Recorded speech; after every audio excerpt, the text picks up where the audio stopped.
Assalomu alaykum. Efirda Yurtimiz hayotiga oid eng so'nggi xabar va yangiliklar taqdimoti bilan Nigoh informatsion dasturi. Dastur taqdimoti bilan studiyada Sarvara Tojiyeva. Bugun Prezident Shavkat Mirziyoyev giyohvandlik, kiberjinoyatlar va prokuror nazoratini raqamlashtirish masalalariga bag'ishlangan taqdimot bilan tanishdi. Ta'kidlanishicha, so'nggi yillarda dunyoda 400 milliondan ortiq kishi giyohvandlikka duchor bo'lgan. Yiliga 300 mingga yaqin odam halok bo'lmoqda. Mamlakatimizda esa yil boshidan buyon 11 mingdan ziyod narkojinoyat aniqlanib, 2,5 tonnaga yaqin giyohvand modda musodara qilingan. Davlat rahbari giyohvandlikka qarshi kurashish bo'yicha qonunchilikni kuchaytirish, yoshlar o'rtasida bu illatning tarqalishiga qat'iy barham berish zarurligini qayd etdi. Shuningdek, 2025-2026 yillarga mo'ljallangan giyohvandlik va narkojinoyatlarga qarshi kurashish milliy dasturi ma'qullandi.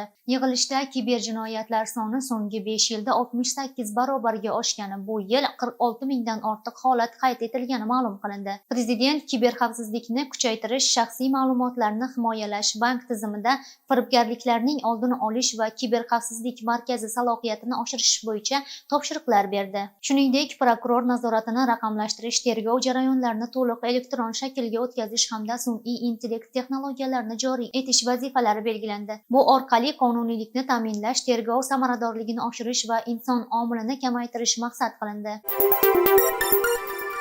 Bugun tunda Surxondaryoda kuchli yer silkinish holati sodir bo'ldi. Favqulodda vaziyatlar vazirligi Seysmoprognostik monitoring respublika markazi xabariga ko'ra, O'zbekiston vaqti bilan soat 1:29 da epitsentr Afg'onistonning Samongon hududida 30 km chuqurlikda bo'lgan magnitudasi 6,8 balli zilzila sodir bo'ldi. Uning Surxondaryo viloyatiga sezilish kuchi 5 ballni tashkil etdi. Ayni vaqtga qadar favqulodda vaziyatlar organlariga biror talafot haqida ma'lumot hamda murojaatlar kelib tushmagan. Aholidan ortiqcha vahimaga berilmaslikni hamda biror favqulodda vaziyatlar yuzaga kelgan taqdirda tezkor shtablarga 101 yoki 1050 telefon raqamlari orqali murojaat qilishlari so'ralgan.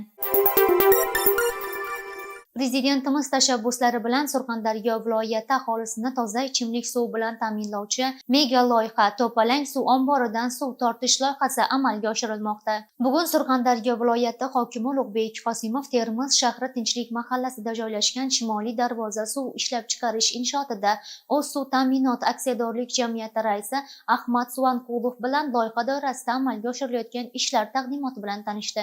Loyihani jadallashtirish, tarmoqlarni belgilangan talablar asosida barpo etish hamda bosqichma-bosqich ishga tushirish vazifalari topshirildi. Shundan so'ng viloyat rahbari Turon mahallasida ko'p qavatli turar joy va ichki ishlar bo'limi binosi qurilishi loyihalari hamda Termiz daryo porti faoliyati bilan tanishib, tegishli tavsiya va topshiriqlarni belgilab berdi. Mavzudan uzoqlashmaymiz. Aholini toza ichimlik suv bilan ta'minlash dolzarb vazifalardan biri hisoblanadi. So'nggi yillarda qabul qilingan davlat dasturlari, yirik investitsion loyihalar hamda infratuzilmalarni yangilashga qaratilgan tashabbuslar natijasida ko'plab tuman va qishloqlarda ichimlik suvi tarmoqlari tubdan yangilandi. Olis hududlarga ham toza ichimlik suvi kirib bormoqda. Xususan, davlatimiz rahbarining tashabbusi bilan Surxondaryo mega loyiha To'palang Termiz loyihasi doirasida aholini markazlashgan ichimlik suvi bilan ta'minlash jadal sur'atlarda davom etmoqda. Mavzuni muxbirimiz davom ettiradi.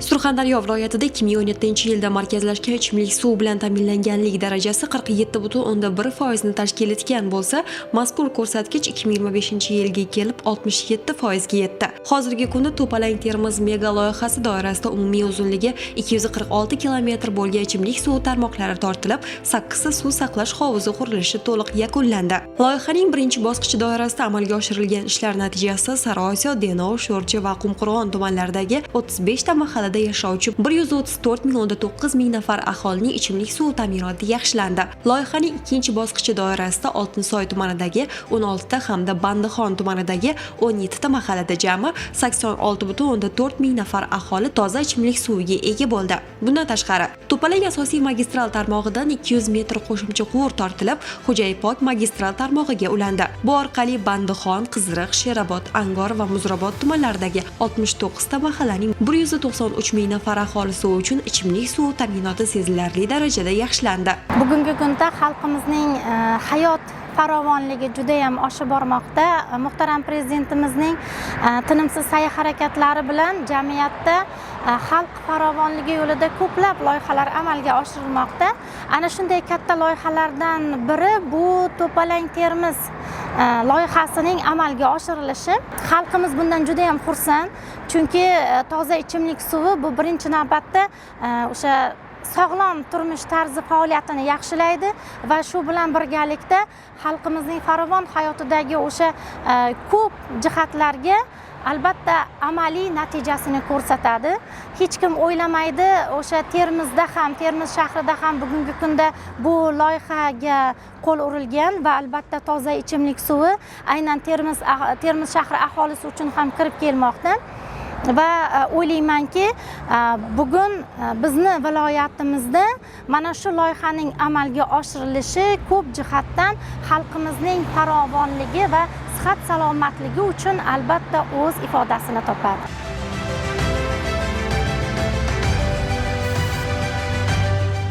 Biz hozir ayni paytda To'palang Termiz mega loyihasida ishtirok etmoqdamiz. Loyiha doirasida hozir bugungi kunda M41 magistral yo'limizdan yer osti qatlam qismidan quvur tortish ishlari amalga oshirilmoqda. Loyiha doirasida sohamizga zamonaviy texnikalar olib kelinmoqda. Ushbu zamonaviy texnikamizning afzalligi shundan iboratki, yer osti, yer usti kommunikatsiyalarga ziyon yetkazmasdan gorizontal burg'ilash asosida ishlarni amalga oshiriladi. Aholini toza ichimlik suvi bilan ta'minlash jarayonlarida zamonaviy texnikalardan samarali foydalanish muhim natijalar bermoqda. Xususan, kuni kecha Surxondaryo viloyatiga gorizontal burg'ilash agregatining keltirilishi soha xodimlari uchun ayni muddao bo'ldi. Ushbu zamonaviy texnologiya yordamida yer usti va yer osti kommunikatsiyalariga zarar yetkazmasdan quvur tortish ishlarini tez va sifatli amalga oshirish mumkin. Hozirgi bajarilayotgan jarayon To'palang Termiz loyihasi doirasida Manguzar suv inshootimizga keluvchi quvurlarning qismida Salovat mahallasida 40 metr va Manguzar chorrahamizda 40 metr bo'lgan qismini yer usti va yer osti kommunikatsiyalariga zarar bermagan holda amalga oshirilyapti. Bu texnologiya eng zamonaviy Xitoy davlat respublikasidan olib keltirilgan va buni samarasi juda ham yaxshi hisoblanadi. Ilgari xuddi shunday ishlar ekskavatorlar orqali mana shu asfalt qoplamalarini qazib, yer osti kommunikatsiyalariga ham ziyon yetgan holda amalga oshirilgan. Ustoz tomonidan ham zarar ko'rilgan. Hozir endi buni afzalligi shundaki, bironta mana shu yer usti asfalt qoplamasiga ham ziyon yetkazilmaydi va yer osti kommunikatsiya kabellariga ham ziyon yetkazilmagan holda amalga oshiriladi. Eng e'tiborlisi mashina harakatlariga mana shu serqatnov joylarda ham cheklovlar bo'lmaydi. Gorizontal burg'ilash agregatining imkoniyatlari va uning afzalliklari suv ta'minoti tizimida ish samaradorligini oshirishi, vaqt va resurslarni tejash imkonini yaratadi. Biz mazkur zamonaviy texnika vositasining ish prinsipi va amaliy qo'llanilishi haqida mutaxassisga yuzlandik. Bu Xitoyning yangi texnikasi kirib keldi o'zimizga. Buni qulayliklari hamma joyi kompyuter bilan jihozlangan. Ish unumdorligi yuqori, samaradorligi kuchli. Bundan oldin ekskavator, boshqa katta texnikalarda ham haydaganman. Buni qulayligi odamni charchatmaydi, qulayliklari yaxshi, ish unumdorligi zo'r. Ekskavatorda masalan bir kun ichida 300 metr, 200 metr maksimal suv quvur yotqizsak, bu texnika kelgandan keyin bir kunda, bir sutkada o'ylanmasdan 800-900 ming metrlargacha bemalol suv quvurlarni tortish ishlarini bajarsa bo'lyapti. Iqtisodiy tejamkorligi, yoqilg'i sarfi kam, ekologik zarar yo'q, Yevropa standartlariga javob beradi hammasi. Texnikamizda yangi avlodda yutug'i yo'llardan, boshqa joylardan, chiroyli manzarali joylardan buzmasdan, aholiga va transportlarga xalaqit bermasdan, yo'llarning tagidan beshikaz beholda o'tkazish ishlari olib boriladi.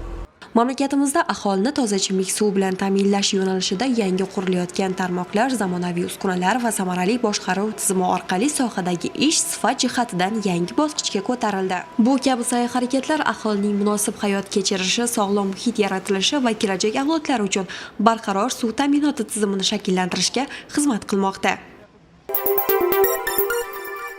Surxondaryoda limonchilikni rivojlantirish, fermer va tadbirkorlar o'rtasida ilg'or tajribalarni ommalashtirish, yangi bilim va imkoniyatlar eshigini ochish maqsadida Sarosiyo tumanida joylashgan O'zagro-Lider mas'uliyati cheklangan jamiyati hududida limon hosili sayli ko'rgazmali seminar tashkil etildi. Seminarda hokimlik, Turon bank, aksiyadorlik tijorat banki va qishloq xo'jaligi sohasi mutasaddilari viloyatning barcha tumanlaridan 80 nafardan ortiq limonchi fermerlar, bog'bonlar va tadbirkorlar ishtirok etdi.